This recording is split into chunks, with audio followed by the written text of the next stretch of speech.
This video is brought to you by HalloCasa. Our tool transforms independent local real estate agents to global real estate agents. Create your own profile for free and get contacted by international investors. Sign up with the link in the description. Hello and welcome everyone to our 207th session of HalloCasa. My name is Michael and today I'm talking to Greg Lansing from Solana Beach in California. Greg Lansing is the founder and CEO of Lansing Companies, Southern California's leading land development firm. With over 30 years of experience, Greg has built a reputation for combining integrity, creativity, and deep market expertise to deliver exceptional results for investors and partners. Under his leadership since 1984, Lansing Companies has developed a proven track record of sourcing, developing, and managing high-value land projects with a focus on long-term success and strategic growth. Greg, thank you so much for your time. It's always amazing to talk with people from California. And I've never talked with someone from Solana Beach. So why don't you introduce yourself to audience? Yes, thank you, Michael. So my name is Gregory Lansing, as you said, CEO and founder, owner of Lansing Companies, which is, as you said, a land development firm. What most folks may not know what that is, but particularly in California, it's very difficult to get projects entitled to build.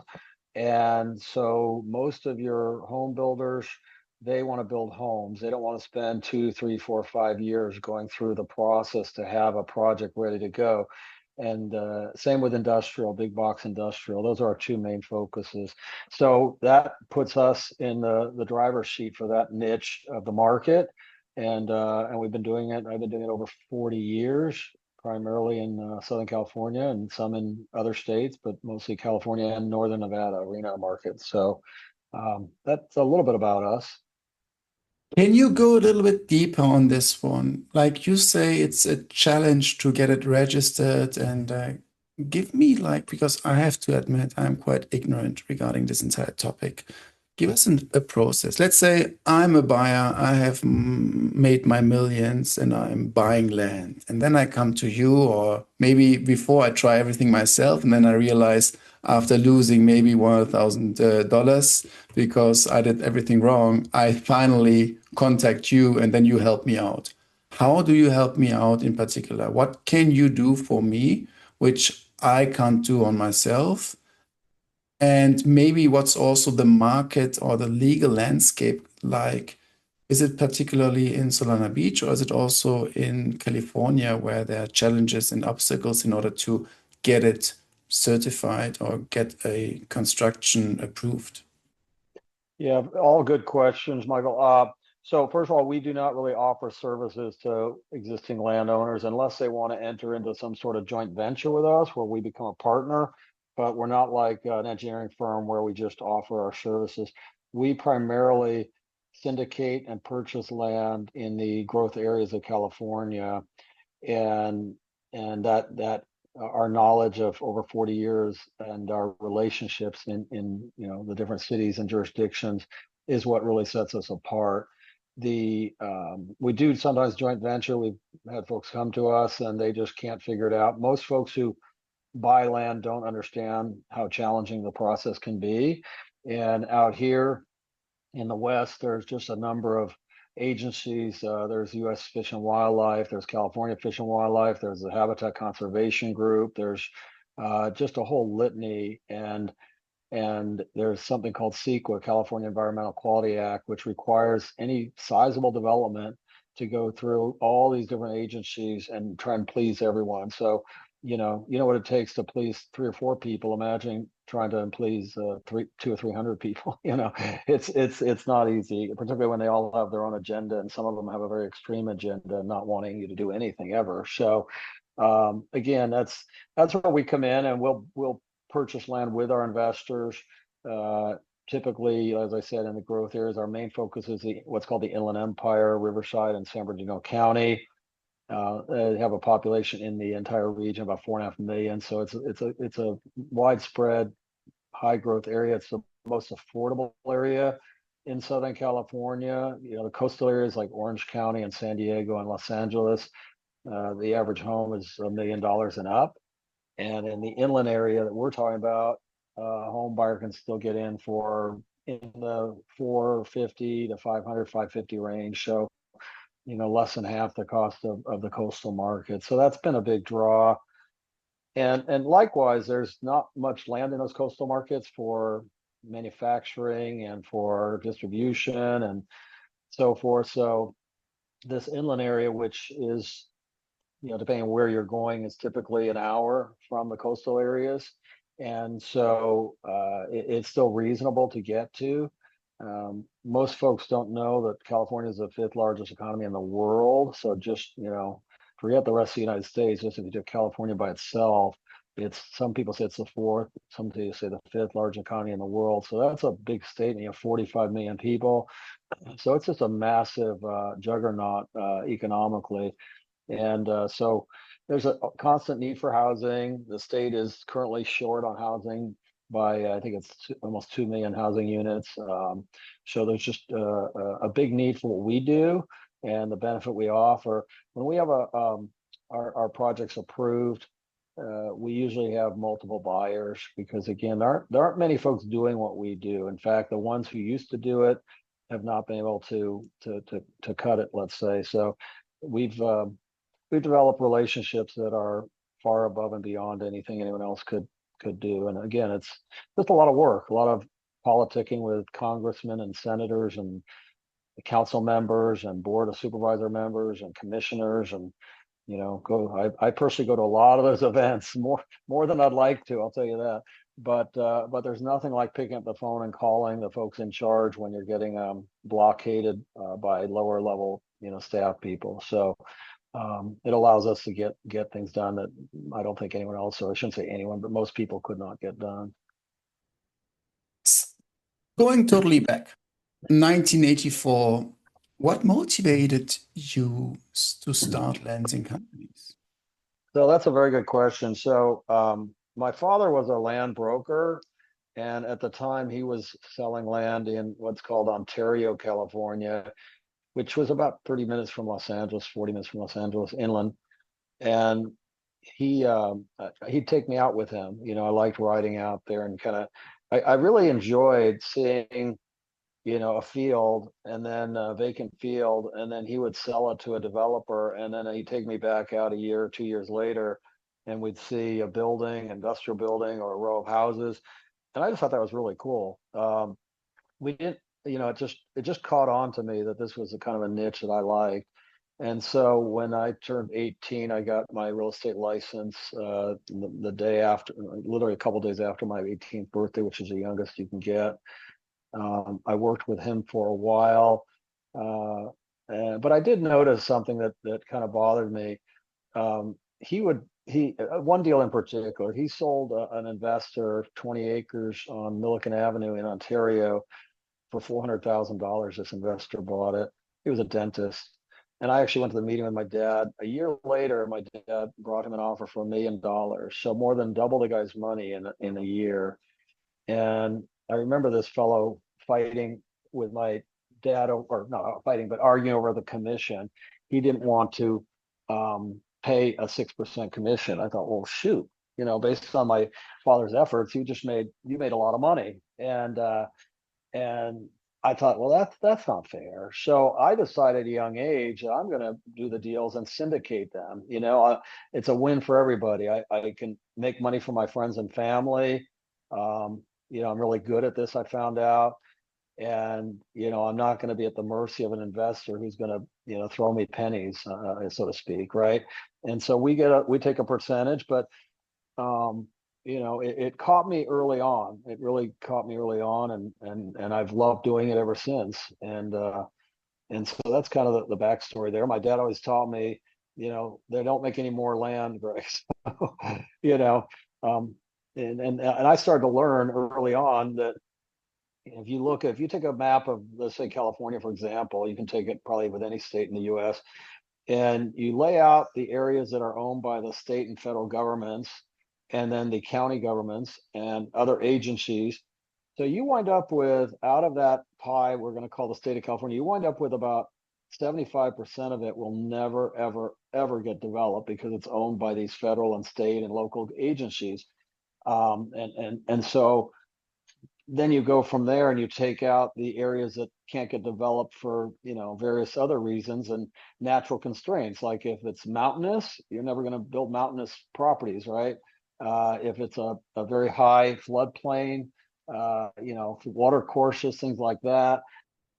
You just mentioned it a little bit between the lines that it's definitely not the easiest business model you decided to go into because of all the stakeholders you have to deal with. You just can't go and decide on yourself. How do you think you are competing out the other players with your best practices and maybe leadership to stay on top of the game? Meaning, Yeah. what do you think makes you unique? Do you have more perseverance? Do you push through? Do you have a strong network? Do you bribe the municipality better than the others? Well, yeah, that much of that sounds tempting. It's not a Soprano movie, right? So, but we, I think you hit it. Hard work. There's never been a substitute for hard work and tenacity. Anyone who knows me and my entire team knows that we are extremely tenacious, and we don't quit until we get things done. So, and if we have to work, 19 hours a day for, some weeks, some days, then we do that. But also, I think, like I said, having the relationships with the different cities and officials, being present, is super important. But I think the most thing one of the most things we're proud of is in 40 years, I've never had a private investor lose their money. And the reason for that is it's real simple. I'm not a rocket scientist. I'm not a doctor. You're not a highly educated guy in that regard. But we buy land and we own it free and clear with our investors. So there's no way we can lose our land. We always buy right too, right? If I don't feel like I'm buying it way below what it's worth, even on today's standards, then I won't waste my time, and I'm not going to risk our investors. So we buy right, we own it free and clear, and we have 2 or 3 different paths to exit the property. One is usually aggressive if everything goes right and we, get double the density, whatever it is. And then if everything just goes according to the current plan, we still do very well. But again, we're very proud of the fact that we have not had a private investor lose money. And it's just sometimes it's taken a little longer. We've had a couple, our average deals are 2 to 3 year turnaround. And once in a while they'll go 5 or 6 years, which is unfortunate, but they always work out and everyone makes a good bit of money and usually a lot of money. And so that allows me to sleep at night knowing that, these investors are safe because their capital and their cash is more important than my own. I would take more risk with my own money than I would theirs because I know that, I can do it again. I make more money. I can, have other investments and so forth. What's the investment vehicle for the investors? You mentioned it just, and you would like to go a bit deeper there. What do I have to do in order to invest along your company? Or is it a certain project, or is it again a syndication? And you say, hey, listen, this involves like these couple of developments. How does it work?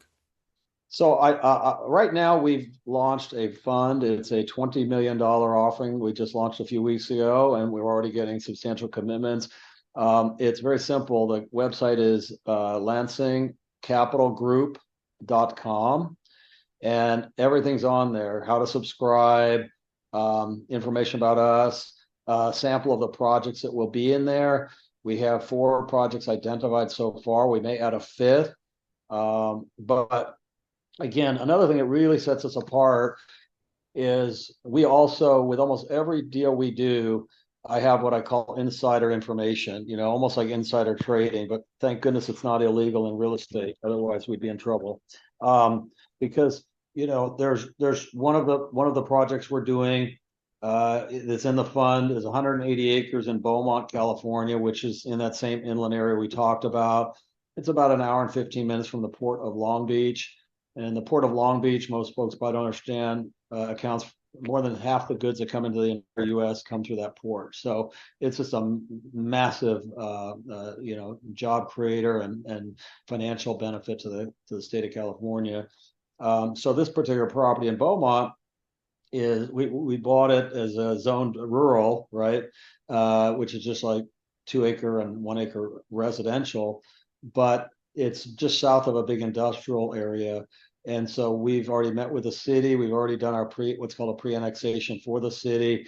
We're going to get that zoned industrial, and that's going to give us a value increase of almost 10 times what we paid for that property in probably less than 2 years. So that one is in the fund. The beauty of it is I love when we have, again, either insider information or some sort of leverage. The situation here is the city has been wanting for many years to make a road connection between two distinct highways. One is Highway 79 and the other is Highway 60 in the Inland Empire. And they've been needing to make a road connection. And typically they can only do that through condemnation. Well, most cities don't have the stomach to do a condemnation, nor do they have the money. So when we came in, they were pretty welcoming to us because I said, look, I will give you that road. I'm not going to charge you a penny, but I need to get my entitlements. So you give me my entitlements. The sooner you give me my entitlements, the sooner you get your road that you've been wanting for 20 years. Well, that conversation goes really well, as you might imagine. So we're going down that path. And like I said, I expect to have our approvals in less than 2 years because we had that property in our option for a year. We're getting ready to close on it, and the fund will be buying that. And that's just one. The other 2 or 3 assets in there have a similar story.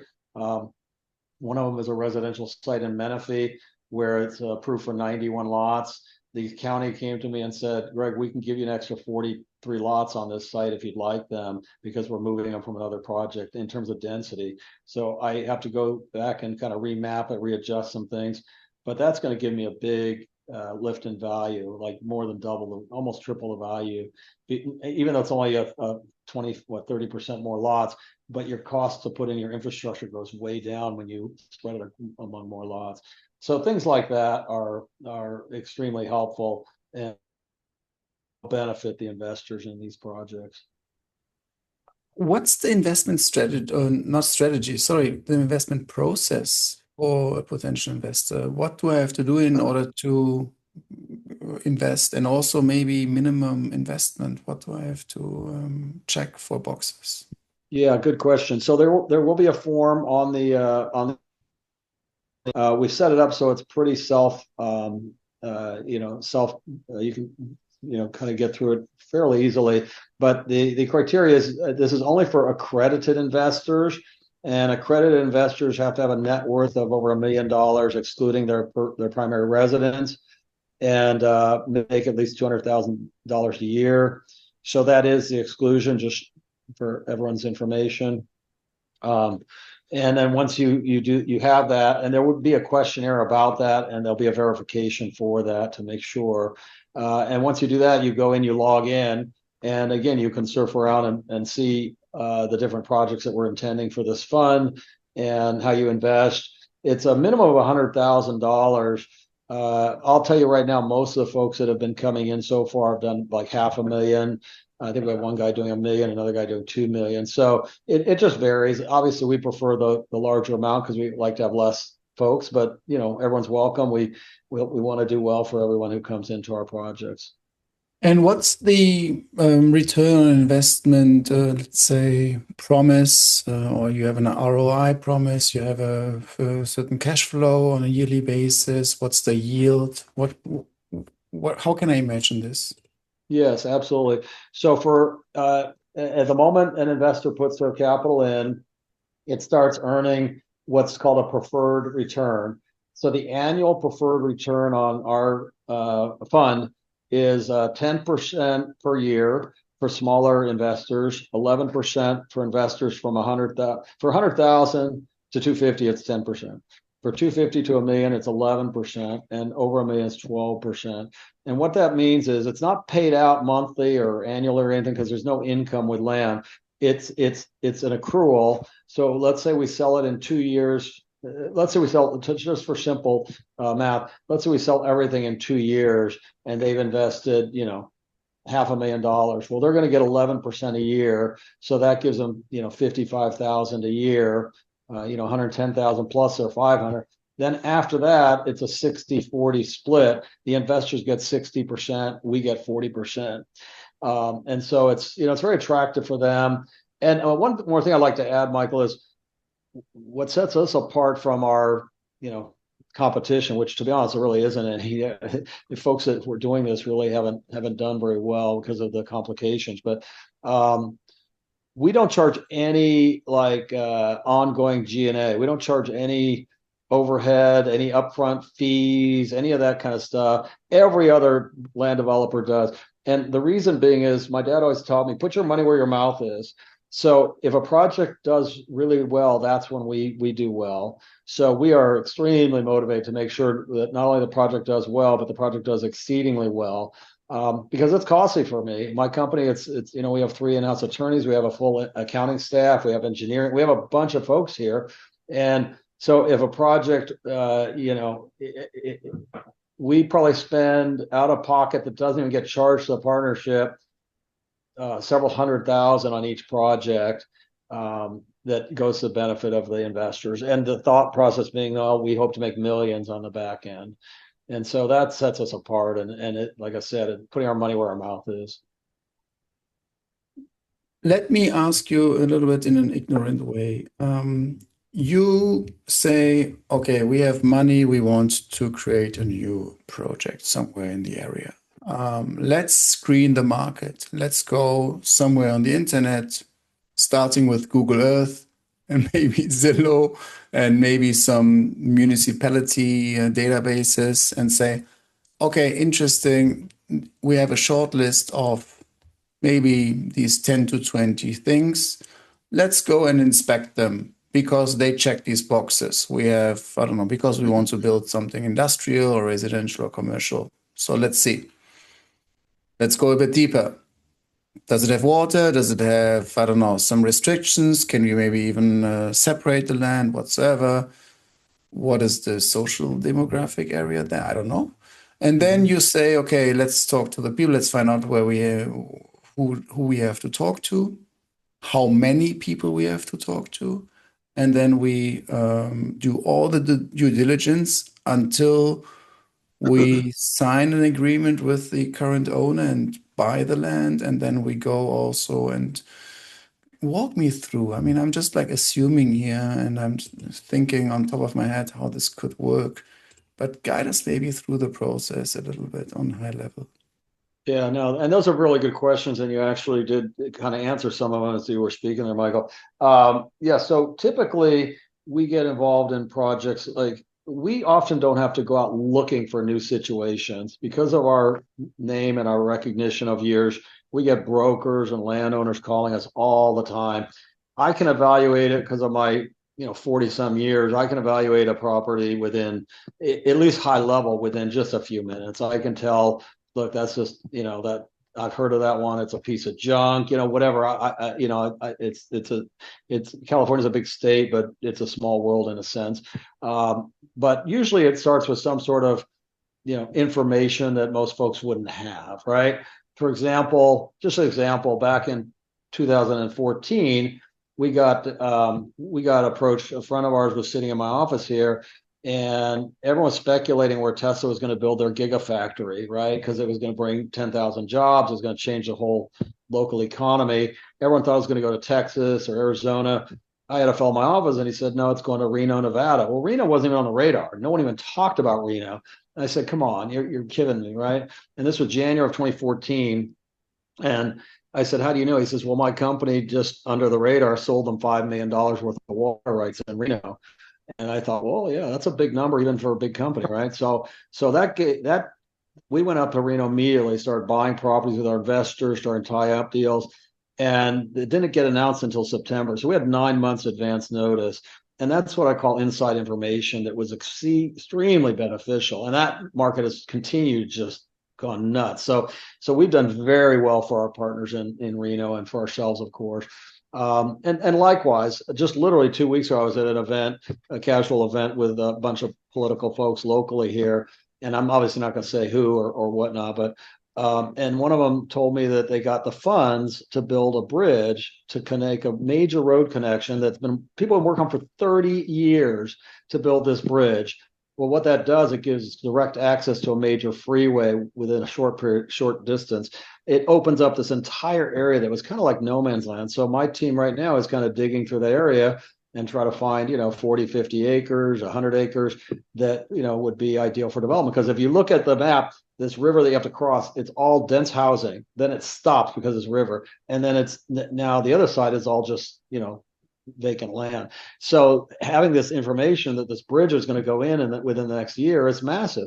So we get those things quite often. One of the projects, as I said, that we're going in, the one in Menifee, the county told me they want more units on the site. So that was an internal thing. So a lot of these I don't have to go out and look for. They usually are kind of coming to me. And if I need to go out and look for something, it doesn't take me long to find something where there's just a huge opportunity. And then once you have that land, you develop these elements, like you said, you do the construction or you get the contractors. How involved are you then? Yeah, that's a good question as well. So we will buy the land with our investors, and from there we will put together our team of engineers, land planners, sometimes architects. There's a ton of consultants needed, and so we have a whole team. And from there we will take it through the process. If it's residential, we'll take it through the mapping process, tentative map, sometimes a specific plan if it's a big enough project. Sometimes there's an environmental impact report required, depending on the size of it. And similarly with industrial, big box industrial almost always needs an environmental impact report. And those are costly, time consuming. So we assemble that entire team. We get through all the processes. We finally get to hearing with the city or the county. And once we have that approved, everything as if we were going to build it. We don't do the building. I mean, we have once in a while, but we generally do not. We pick up that margin from when we bought the land, and then we turn around once it's fully entitled. I call it wrapping it with a nice little bow on it, right? And home builders love it. They love when our projects are out there on the market because they know that we know what we're doing, and they come in and everything's ready to go so that they can start building in 30 days or 3 months or a limited time, not years, right? So they need to get what's called a grading permit, and that's we bring it up to grading permit, and then they take it over and they buy it, and it's generally speaking, it's a very significant lift in value because of that. And so, like I said, we buy the land, we take it through the entire process, get it ready, and then we sell it to the builder. And if it's industrial, sometimes we sell it to an actual user that needs it. So Do you sometimes then have to do not only administrative elements, but also maybe pre-construction in order to increase the value? Let's say, okay, let's just, I don't know, remove XYZ so that we can also get a better deal with a little investment, or do you generally don't touch it? Well, no, I think what you're asking is we will often, like I said, act as if we're the actual builder. So yeah, sometimes we're required to do architecture depending on the city and their requirements. And that gets a little touchy because we don't know what the ultimate product is. It's like we deal with Lennar, the biggest builder in the country, and Pulte and Horton and KB and all these public home builders. And so you don't know exactly what their product would look like. But some of the cities do require architecture, particularly for the big thing now we're doing quite a bit of is called motor court lots, which is a single family home, but it's a very small lot. There's a very, very small backyard. My infrastructure costs are really low because we get about 8 to 10 of those per acre, where typically you get 4 to 5 homes per acre. So it really gives us a great residual. It gives the home buyer a little bit better price to buy a home, makes it more affordable. So we have to get involved in all those details. And fortunately, I have a good relationship with all those home builders, and we've been able to ask them, can you kind of share your architecture with us? And so we can kind of get a feel for what they would want to do, and even sometimes use their architecture with their permission.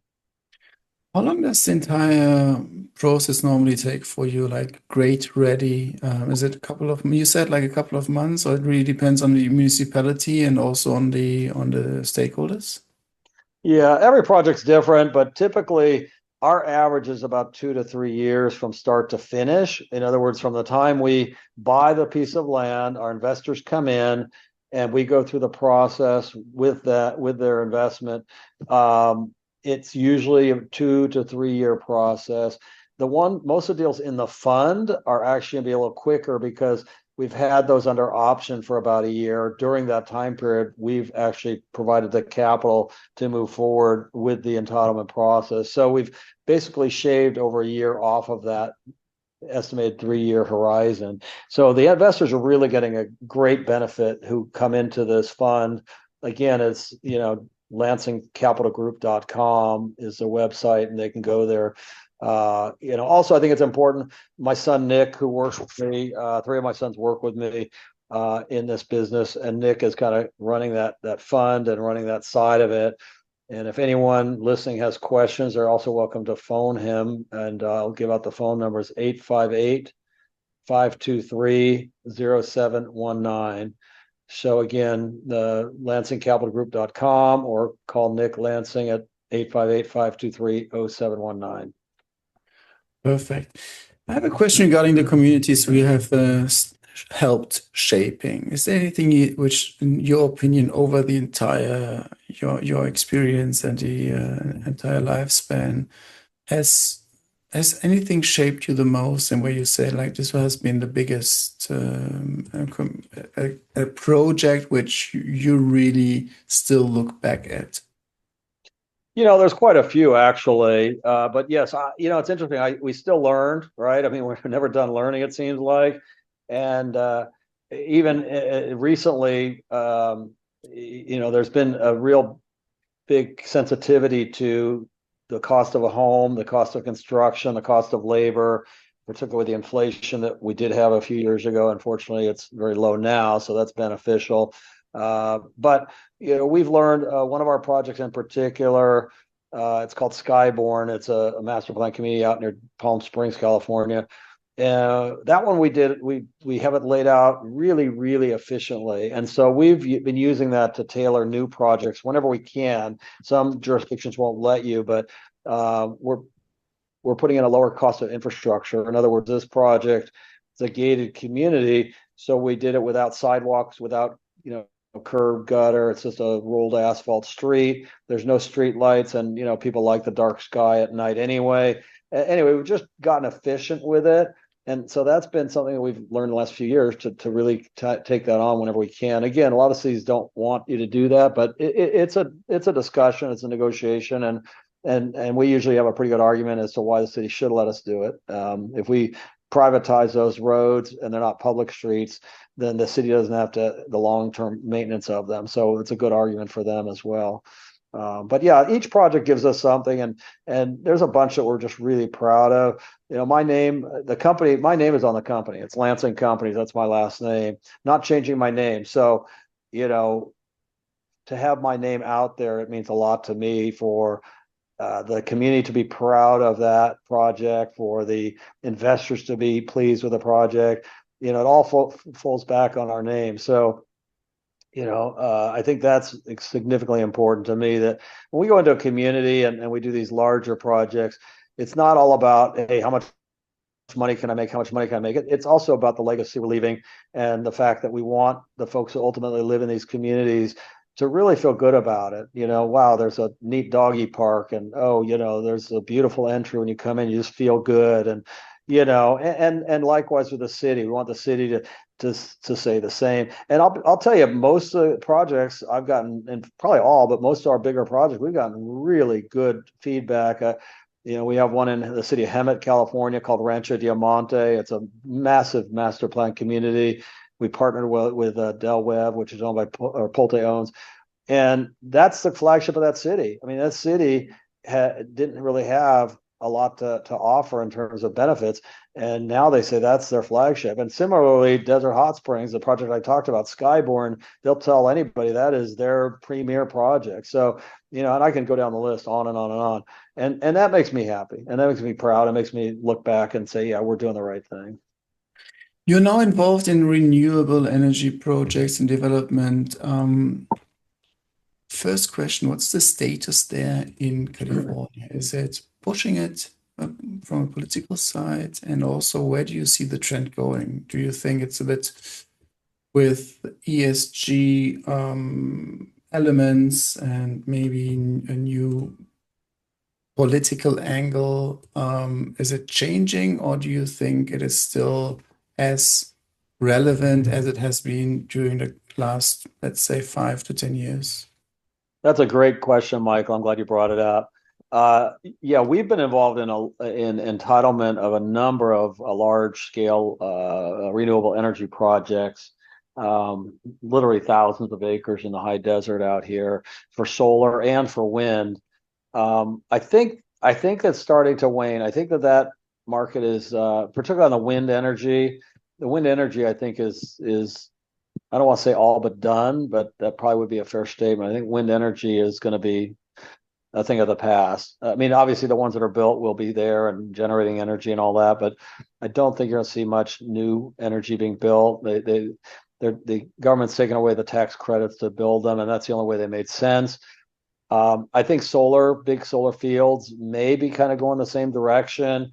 I do think rooftop solar and those kind of things will continue. Again, a lot of the tax credits are being taken away, so that will limit those developments. I personally foresee that they will continue, and you'll probably see them much cheaper to develop because without the tax credits, they're going to have to get more competitive in their pricing to make it so folks just want them. So that's what we see there, and energy prices will be coming down with the United States loosening up on drilling for oil and gas and the abundant supply. So I think you'll see energy prices coming down. And similarly, in that we're talking about government items right now. I think most folks are predicting interest rates are going to drop here in the next month or two in the United States. And I think that's probably true. Certainly in the next 6 months, they will. And if it's in the next month or so, that's going to be a rocket ship for our business. I mean, even a small, half a point, 3/4 point, any kind of drop at all, it's not only financially a benefit to home buyers and public builders and how they borrow their money, but it's psychologically just a step in the right direction, and folks get excited about that. So I think for us and what we're doing, and for our investors that are either listening today or joining us, I think now is like just the perfect time, just between the projects we have that we've talked about and the fact that rates are going to come down. The demand for housing is tremendous. The demand for industrial is tremendous. So just a really good time. Yesterday, I talked with Kevin from Seattle in Washington, and we talked about AI and the impact on real estate in AI, but we actually talked about potential huge developments for data centers. And you might be in touch there or have some touch points, because there's obviously the global trend regarding securing resources, securing land, which have certain specifications, such as politically safe, stable, access to water, what have you. And behind the curtains, there's a lot of discussions going on regarding securing power plant or securing land with power plants and whatsoever, in order to just have these huge data centers so that you stay competitive on a global scale. My question here is, do you also have some touch points there, or do you have an opinion there? What is the trend regarding those huge data centers and the need for that? Yeah, again, a really good question. We a number of our properties are highly desirable for data centers, particularly the stuff we have in the in Reno market. We just sold some land to Microsoft. They're going to build a massive data center the town's actually called Silver Springs, but it's just outside of Reno, Nevada. And so we also have other holdings right near there. So here's another challenge. There's tremendous number of, I think 26 companies want to build data centers in that market. Problem is Microsoft and a couple of the other companies have sucked up all the power. All the power that is provided by NV Energy is being allocated to those companies. So it makes it very difficult for us on our other several hundred acres that we have nearby. However, the gas company took the initiative, and they're building right now a huge gas line right in front of our properties near this Microsoft facility that's going in. And some of these data centers say that they can convert natural gas to electricity, thereby allowing power to the data center, because the data centers use enormous power. So we're looking at that as a good strong exit for those particular properties. And we've already hired a consultant, utility consultant. He's just filled out the forms for the gas company to make an application as if we were going to build a data center on 100 acres. And if it comes back positive and they allocate enough energy for us, then we're going to do extremely well with that property. So that's a good question. Similar with AI, and we do have some sites in California that have enormous, couple hundred megawatts of power right nearby. So those will be candidates for data or AI, and with all the talent in Southern California, that's a good thing, particularly with the AI. Now, looking back a little bit throughout your career, what do you think has been one of the main lessons which has been maybe a threat throughout your career, which has helped you to stay on top and to stay competitive? And maybe also some not only wise thoughts or some wisdom, but maybe also best practices and beliefs which has helped you to persevere, to stay on top, and to keep grinding in a way. You for sure don't need to work anymore. If you would want to stop, you could immediately. So I'm always curious, what's your secret sauce there in order to become successful, but also to stay successful? Yeah, no, again, really good question. So, bottom line is I like what I do. I always have. And I joke with my wife because she says, when are you going to retire? And I said, well, I don't like golf. Golf is wonderful for a lot of people. It's just not my thing. It's too slow, and I'm a hyper guy. So I'm not going to go retire and play golf every day. I'm just not that guy. So, for me, my idea of retiring would be, I would call it semi-retiring, where I still have my hand on the pulse of the business, and yet I still have time to play a lot of pickleball and basketball and bike ride and the things we like to do, and travel, of course. And a lot of what we do nowadays we can do remotely, which is nice too. I mean, I've done Zoom calls from Europe and so on. So it's like just kind of like we're connected today. So so that keeps me motivated. I think the important things boil down to family and friends and your reputation, right? So I think that's the constant thread throughout the last 40 some years, and actually for my entire life of 60 years. So wanting people to leave with a positive feeling about myself and my company is most important, and just treating people right, whether it's the neighbors near a project, whether it's investors, staying in constant communication with folks who ultimately can help you, and not just because they're going to help you, but because they're your fellow human beings, man. They're just good people, and we like good people, and we, remembering politicians' birthdays and the little things, right? And remembering to call them when their wife is sick, and things like that. It's just kind of natural for us, and I think it's just important, and not everybody does that, and certainly not criticizing anyone, but it doesn't come natural to everybody, right? So I think that's been a constant theme for us, is treating people right, leaving a good legacy with our name, and doing everything we can. For me, I try to please everybody. Obviously, you can't always please everybody, and I get frustrated when there's the extreme people who just, they don't want a project just because they don't want it. miles away from them, and somehow they're still going to complain.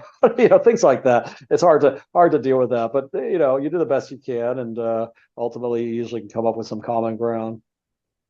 Imagine now someone who is 18 years old is listening. What for an advice would you give him or her? Wow, good question. I would say always be optimistic, right? I've always been extremely optimistic. It doesn't pay to be pessimistic. There's no reason to be pessimistic. I've always learned that if you think you can do something, you probably can. But if you think you can't, you definitely won't. You definitely can't. So I think that's really, I've believed that my entire life. So I think of young people, don't be afraid of hard work. It does build character. It makes you a better person. Um, and treat people right. Don't go for the quick fix. Right. A lot of people want to either the quick buck or the quick this or that. And I can't tell you times I've had opportunities where I could have been in lawsuits with people and this and that, but we sat down, we worked it out, and we did business for years with those people. So, I think sometimes young people can be very short-sighted about things like that, and life's short, so you want to just preserve the relationship, even the ones that you think may not be ideal or they may not be your best friend. You never know when they're going to come back and call you and say, you treated me right, and I respect that. I'm calling you first. I've had that happen more times than you can imagine. It's interesting what you say because it's on the one hand you have like ego, and on the other hand you have self-respect, boundaries to say, hey, listen, this is how I do business. And you could easily do that. You are right now in a position that you are basically on the longer lever, and you can say, like, listen, I don't need you. Go, it's fine. Like, this is either the way I do it or the way or no way. And I think we have seen it recently when, I mean, it's maybe a silly example, but when Trump was telling Zelensky in the Oval Office, like, listen, leaving the negotiation table is always the strongest negotiation power.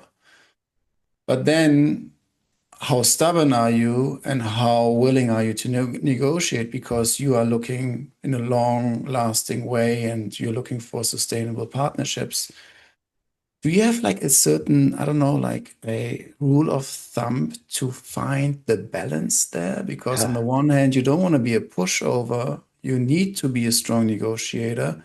But then on the other hand, you want to create sustainable and long-lasting relationships, especially in your business. Yeah, and again, a good question. You come up with really good questions.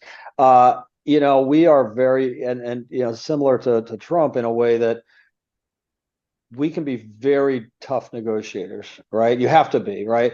And that's generally with the folks that we're buying land from. And a lot of times it's just sharing the reality of the world with them. Look, your property has this issue, and this issue, and there aren't many people who are going to go out and fix that other than us. And that's our reputation. That's what we do. And, sometimes they go away a little upset. But most of the times they come back and say, okay, how do we make a deal? Right. So there's a balance. Absolutely. And there's times where we can negotiate really hard with our vendors and our engineers and our contractors.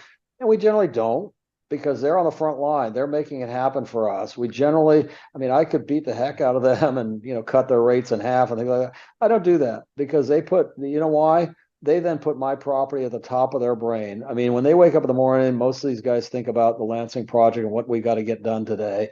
And that's more important to me than trying to shave their bill in half or by a third, and so that, making them feel like they're part of the team and really part of the family, and again, it's another balancing act. But listen, we have to be tough. We're tough, but we focus most of our toughness on the folks we buy land from, and then when we go to sell, we're pretty tough, but we also have to juggle it because these are companies we want to do 10 more deals with. And sometimes you have to look at that and say, well, do I need to squeeze another $200,000 out of this deal?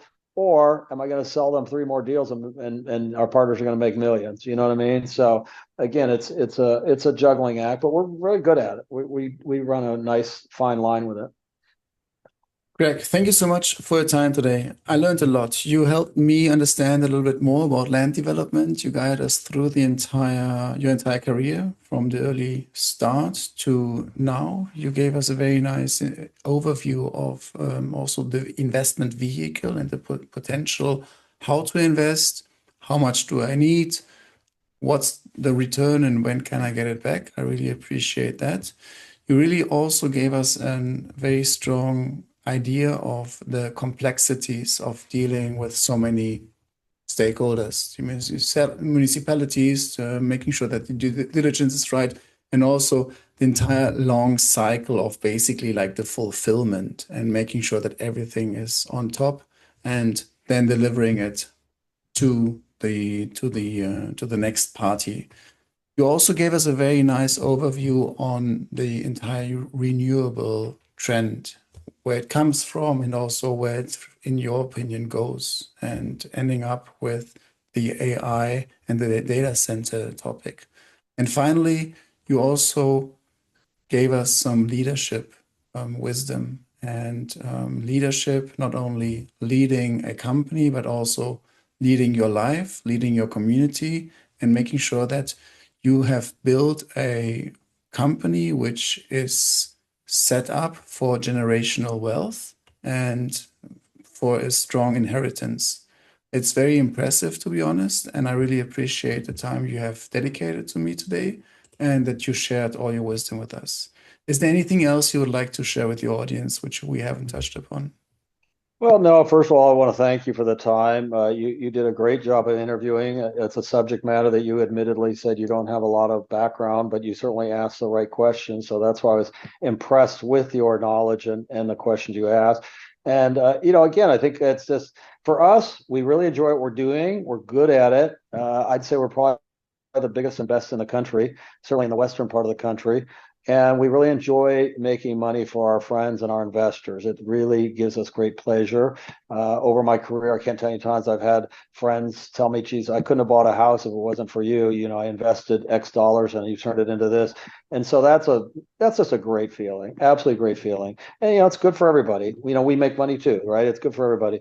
Again, I think I'll just, in closing, remind folks that are listening and watching to just go to lansingcapitalgroup.com.